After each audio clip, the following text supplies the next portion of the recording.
Have you bought a used car with low mileage, breaking down within weeks, spending thousands to fix it?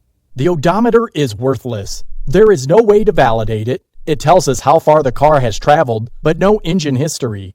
It doesn't tell us how the engine was cared for, or if there was engine abuse, when the engine was repaired or replaced, and some people roll back the odometer. We need to know when the engine has been abused. High RPM creates extra friction, creating more heat and engine wear, and decreasing engine lifespan. Engines with more revolutions have more wear and tear, right? So let's count engine revolutions. My grandma has been driving the same car forever and never breaks down. The car has high mileage, but I know the engine still runs like new. And some cars idle longer than others, like taxis. And most go 250,000 miles before having engine trouble. So if more revolutions don't always equal more engine wear, then counting revolutions isn't good enough. We need to know how the revolutions are placed. If we timestamp and record every engine revolution, we could display them on a graph and not only determine engine revolution count, but also how the revolutions were placed and at what time, and even determine the RPM. But what we need is a simple number on the dash to indicate potential engine wear so we can determine raced and abused engines quickly. That's when I realized total engine revolutions divided by total distance traveled creates average revolutions per mile.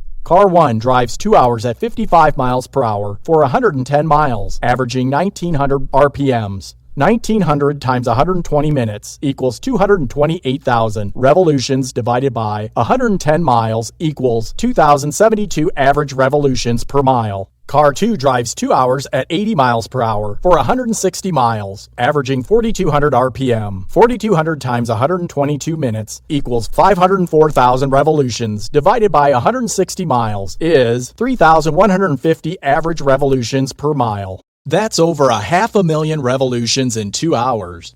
In another example, both cars have 50,000 miles. Car 1 has 111 million engine revolutions divided by 50,000 miles equals 2,220 average revolutions per mile.